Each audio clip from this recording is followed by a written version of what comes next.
इस पोयम के अंतिम स्टेंजा दिस मैन से लेकर ही हैट ऑल तक का रेफरेंस कॉन्टेक्स्ट और एक्सप्लेनेशन देखेंगे, जो यूपी बोर्ड क्लास 12th के दृष्टिकोण से काफी महत्वपूर्ण स्टेंजा है। तो फ्रेंड्स, इससे पहले हम इसका हिंदी अर्थ देख लेते हैं। दिस माने यह है, मैन माने व्यक्ति, इज माने होता है, फ्री माने स्वतंत्र, फ्रॉम माने से, सर्विल दासता के बैंड्स माने बंधन। तो this man is free from servile bands, यह व्यक्ति दासता के बंधनों से मुक्त होता है। अर्थात जो स्वतंत्र व्यक्ति, जो एक प्रश्नचित व्यक्ति होता है, वह स्वतंत्रता को पसंद करता है या स्वतंत्रता वाला स्वभाव का व्यक्ति होता है। ऑफ होप टू राइज, जिसे उठने की उम्मीद ना होती हो, और अथवा फियर टू फॉल, अर्थात जिसे गिरने का भय ना होता हो, अर्थात उसे अपने जीवन में सफलता और असफलता की चिंता ना होती हो। लॉर्ड स्वामी होता है ऑफ हिमसेल्फ, स्वयं का, अर्थात वह स्वयं का स्वामी होता है। दो नॉट ऑफ लैंड्स, भले ही वह इस भूमि या इस संसार का स्वामी ना होता हो, अर्थात ऐसा व्यक्ति, एक प्रश्नचित व्यक्ति स्वयं का ही मालिक होता है, चाहे वह भले ही इस संसार का ना हो। एंड और हैविंग नथिंग, कुछ भी ना होते हुए ही है तो उसके पास सब कुछ होता है, अर्थात एक प्रश्नचित व्यक्ति के पास वैसे कुछ नहीं होता है, फिर भी उसके पास सब कुछ होता है। तो रेफरेंस लिखेंगे फ्रेंड्स, जिसे आप हिंदी में कहते हैं संदर्भ। तो आप इसकी स्टार्टिंग इस प्रकार से कर सकते हैं कि these lines have been, these lines have been, ये पंक्तियां हैव बीन टेकन, ली गई हैं, फ्रॉम से, द पोएम यानी कि कविता। उस पोएम का नाम आप सिंगल कॉमा के अंदर लिखेंगे तो कैरेक्टर, कैरेक्टर, तो सी आपकी फ्रेंड्स कैपिटल रहेगी, character of a happy life, और आप इसे सिंगल कॉमा के अंदर ही बंद कर देंगे। तो these lines have been taken from the poem character of a happy life, ये पंक्तियां character of a happy life नामक पोएम से ली गई हैं। कंपोज्ड, कंपोज्ड वाई, और जो आपके पोएट हैं उन्हें भी सिंगल कॉमा के अंदर ही लिखें, sir Henry Wotton, sir Henry Wotton, और सर हेनरी वॉटन ने इसे कंपोज्ड किया है। तो फ्रेंड्स, यह तो आपका रेफरेंस हो गया। अब इसका देख लेते हैं कॉन्टेक्स्ट यानी कि प्रसंग। तो इस पूरी पोएम के लिए एक ही कॉन्टेक्स्ट रहेगा, तो आप लिख सकते हैं कि in this stanza, in this stanza, अर्थात इस स्टैंजा में द पोइट, आप चाहे तो पोइट का नाम भी लिख सकते हैं, सर हेनरी वॉटन यानी कि कवि, डेस्क्राइब्स, डेस्क्राइब्स वर्णन करते हैं, डेस्क्राइब्स यानी वर्णन करते हैं, द क्वालिटीज यानी गुण, ऑफ के एक हैप्पी, हैप्पी मैन। इस प्रकार से आप देख सकते हैं उसमें बताया गया आपकी पूरी पोएम में एक प्रश्नचित व्यक्ति के गुणों का ही वर्णन किया है। तो इसका कॉन्टेक्स्ट इस प्रकार से लिखेंगे कि in this in this stanza, अर्थात इस स्टैंजा में द पोएट यानी कवि डेस्क्राइब्स वर्णन करता है, द क्वालिटीज यानी गुण, ऑफ मतलब के हैप्पी मैन एक प्रश्नचित व्यक्ति। तो इस स्टैंजा में कवि एक प्रश्नचित व्यक्ति के गुणों का वर्णन करते हैं। तो फ्रेंड्स, इसका देख लेते हैं एक्सप्लेनेशन यानी कि व्याख्या। तो this man is free from servile bands, यह व्यक्ति अर्थात एक प्रश्नचित व्यक्ति दासता के बंधनों से मुक्त होता है। तो आप कहेंगे कि कवि कहता है कि एक जो प्रश्नचित व्यक्ति होता है वह एक स्वतंत्र स्वभाव का व्यक्ति होता है। तो आप ऐसे लिख सकते हैं, the poet says that, the poet says that यानी कवि कहता है कि a happy man is the person, is the person वह व्यक्ति होता है, ऑफ फ्री नेचर, नेचर माने होता है फ्रेंड्स स्वभाव। द पोइट सेज यानी कवि कहता है दैट कि अ हैप्पी मैन एक प्रसन्नचित व्यक्ति, इज माने होता है, द पर्सन माने वह व्यक्ति, ऑफ फ्री नेचर यानी स्वतंत्र स्वभाव। तो यानी कवि कहता है कि एक प्रसन्नचित्त व्यक्ति स्वतंत्र स्वभाव का व्यक्ति होता है। तो फ्रेंड्स आगे आप इसमें कह सकते हैं कि वह स्वतंत्र स्वभाव का व्यक्ति होता है, तो वह स्वतंत्रता को भी क्या करेगा, पसंद। तो आप लिख सकते हैं ही लव्स फ्रीडम। फ्रीडम माने होता है स्वतंत्रता। ही लव्स फ्रीडम, वह स्वतंत्रता को पसंद करता है। तो फ्रेंड्स मैं काफी सिंपल सेंटेंस लूंगा और अगली लाइन में बताया गया है कि ऑफ लव टू राइज और फियर टू फॉल, जैसे अपने जीवन में सफल होने की चिंता ना हो और ना ही उसे अपने जीवन में असफल होने की चिंता हो। तो एक प्रसन्नचित्त व्यक्ति अपने जीवन में सफल होने अथवा असफल होने की चिंता नहीं करता है। तो आप लिखेंगे he does not care. He does not care, वह चिंता नहीं करता है फॉर सक्सेस यानी सफलता और अथवा फेलियर असफलता इन में हिज अपनी लाइफ यानी जीवन।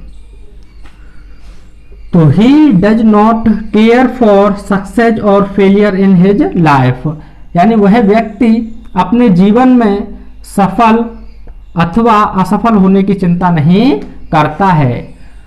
और फ्रेंड्स आप देख सकते हैं कि जब उसे अपने भविष्य में सफल अथवा असफल होने की चिंता नहीं होती है, तो आप कह सकते हैं सफलता उसे प्रसन्न नहीं करती है, यानी जो प्रसन्नता मिलती है उससे वह प्रसन्न नहीं होता है। तो आप लिखेंगे ही द सक्सेस या success does not make him happy.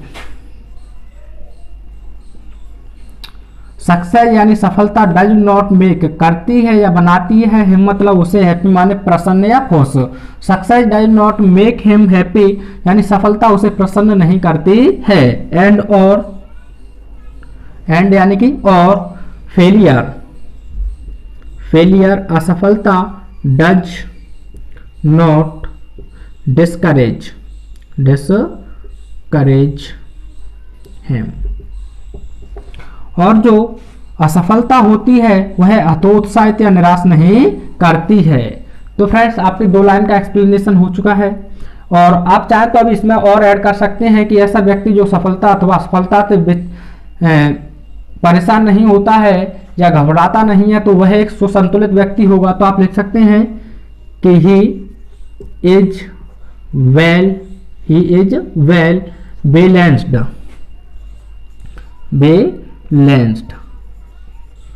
ही माने वह व्यक्ति, इज माने होता है वेल, सो और बैलेंस्ड यानी कि संतुलित, और वह व्यक्ति सुसंतुलित होता है।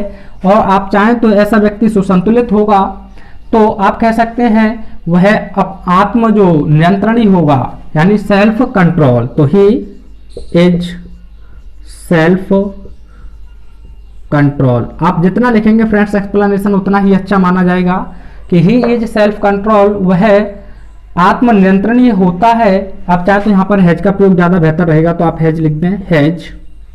ही हैज सेल्फ कंट्रोल यानी वह आत्मनियंत्रणीय होता है। अगली लाइन में कहा गया है कि लॉर्ड ऑफ हिमसेल्फ, वह स्वयं का क्या होता है, मालिक होता है। तो आप लिख सकते हैं कि such a man is really lord of himself यानी सच ऐसा मैन एक व्यक्ति इज माने होता है, रियली मतलब वास्तव में, लॉर्ड माने स्वामी, ऑफ हिमसेल्फ स्वयं का, ऐसा एक व्यक्ति स्वयं का स्वामी होता है या अपने आप का स्वामी होता है। और फ्रेंड्स जो अपने आप का स्वामी होगा तो उसकी जो इच्छाएं होंगी वह उसके अधीन होंगी। तो आप लिख सकते हैं कि हिज डिजायर्स आर होती हैं अंडर अधीन, हिज कंट्रोल उसके नियंत्रण, control. His desires are under his control और उसकी इच्छाएं उसके नियंत्रण के अधीन होती हैं। आगे कहा गया है, तो फ्रेंड्स आप चाहें तो अभी इसमें लिख सकते हैं या फिर लिखेंगे दो नॉट ऑफ लैंड्स, वह भले ही संसार का या इस भूमि का स्वामी ना होता हो तो आप लिख सकते हैं आगे के बट, लेकिन, या फिर आप चाहें तो दिस मैन मे बी हो सकता है, this man may be poor in worldly wealth, यानी कि यह व्यक्ति सांसारिक धन में गरीब हो सकता है। आगे आप कह सकते हैं कि उसके पास भले सा कुछ नहीं है, लेकिन आप जो वह व्यक्ति होगा, प्रस्तुत व्यक्ति, वह सच्चे भाव में या सच्ची समझ में इस पूरे संसार का स्वामी होता है। तो आप लास्ट लाइन से लिख सकते हैं, he is the master of all the world in true sense.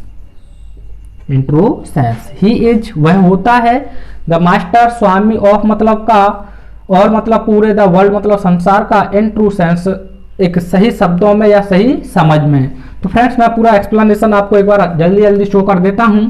जो आपकी पहली लाइन कही गई है, this man is free from servile bands, यानी यह व्यक्ति संसार के बंधनों या दास्ता के बंधनों से मुक्त होता है। तो आप कह सकते हैं द पोएट सेज, यानी कवि कहता है, दैट कि a happy man is the person of free nature, यानी कवि कहता है कि एक प्रसन्नचित्त व्यक्ति स्वतंत्र स्वभाव का व्यक्ति होता है। ही लव्स फ्रीडम, वह स्वतंत्रता को पसंद करता है। He does not care for success और फेलियर इन हिज लाइफ, उसे जीवन में सफल अथवा असफल होने की चिंता नहीं होती है, अर्थात वह चिंता नहीं करता है। Success does not make him happy, सफलता उसे प्रसन्न नहीं करती है। एंड और failure does not discourage him, और असफलता उसे निराश नहीं करती है। ही इज वेल बैलेंस्ड, वह सुसंतुलित व्यक्ति होता है। ही हैज सेल्फ कंट्रोल, वह आत्मनियंत्रणीय होता है। Such a man is really lord of himself, ऐसा व्यक्ति स्वयं का ईश्वर व मालिक होता है।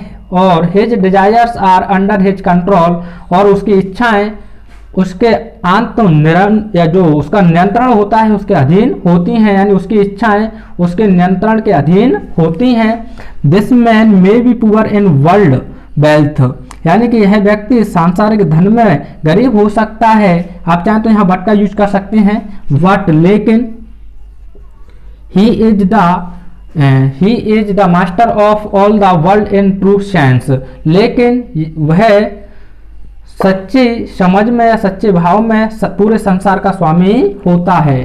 तो फ्रेंड्स आपको और भी किसी भी टॉपिक पर वीडियो चाहिए तो आप कमेंट करें, और वीडियो आपको कैसा लगा इसे भी कमेंट के माध्यम से अवश्य बताएं। Thanks for watching.